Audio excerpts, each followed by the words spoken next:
Olá, tudo bem? Eu me chamo Marco, faço parte da Liga de Neuroreabilitação da UFSPA. Hoje vamos falar um pouco sobre o diagnóstico, a classificação, as causas e os sintomas e sobre o tratamento dos tiques e da síndrome de Tourette.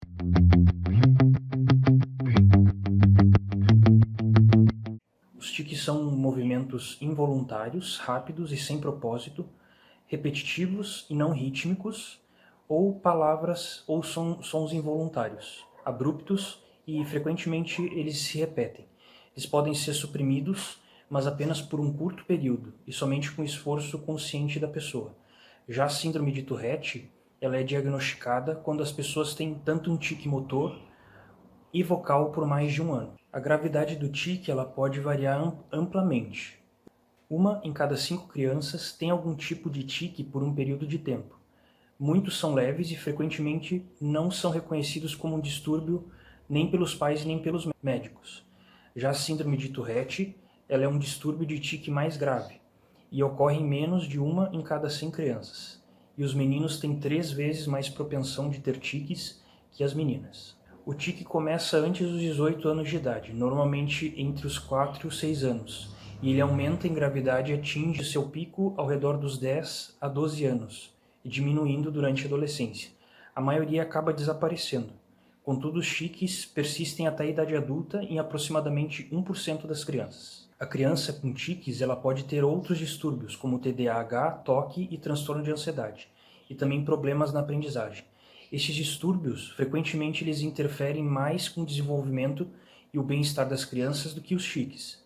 E os adolescentes e os adultos também eles podem ter depressão, transtorno bipolar e abuso de drogas também. Existem 3 tipos principais de distúrbio de tique. Tem o distúrbio provisório, em que os tiques motores e ou vocais duram menos de um ano. Tem o distúrbio persistente, em que a pessoa ela apresenta ou tiques motores ou vocais por mais de um ano. Já a síndrome de Tourette ela é um distúrbio mais grave, em que há tanto tiques motores como vocais por mais de um ano.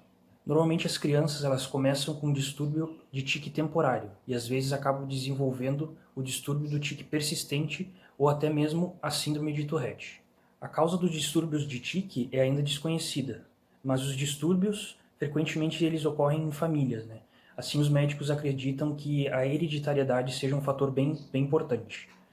Algumas vezes, o tique ele pode ser adiado por alguns segundos a minutos, mas apenas por meio de um esforço consciente e com dificuldade. Normalmente, a compulsão ela acaba se tornando irresistível, e tentar controlar é normalmente mais difícil, especialmente durante as épocas de estresse emocional. Contudo, os tiques com frequência também pioram quando o corpo está relaxado, por exemplo, ao assistir à televisão.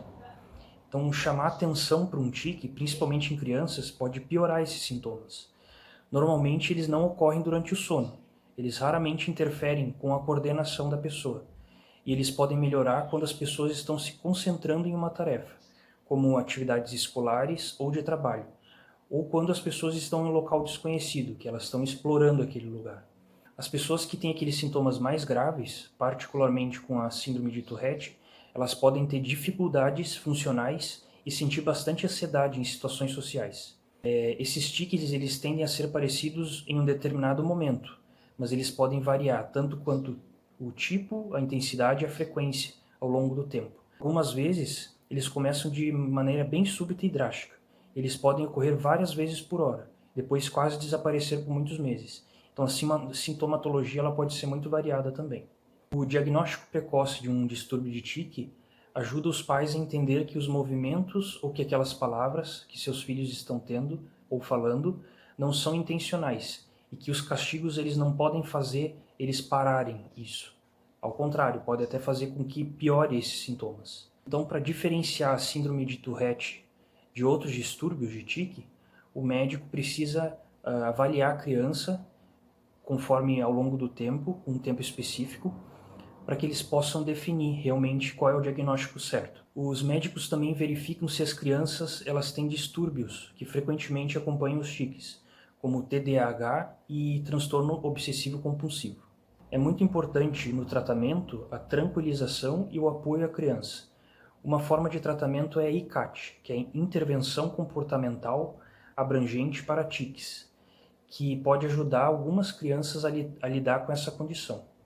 Abrange técnicas de relaxamento, educação sobre tiques e técnicas psicológicas. Os medicamentos para parar os tiques, eles são recomendados apenas se os sintomas persistirem e estiverem interferindo com as atividades ou a autoimagem da criança. É usada uma baixa dose, uma dose mais baixa, necessária, para tornar os tiques toleráveis, e essa dose ela é diminuída conforme os tiques vão diminuindo também. Então esse foi o Lean Rehab Explica de hoje.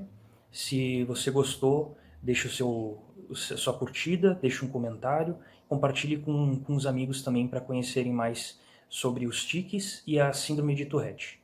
Até o próximo Lean Rehab Explica.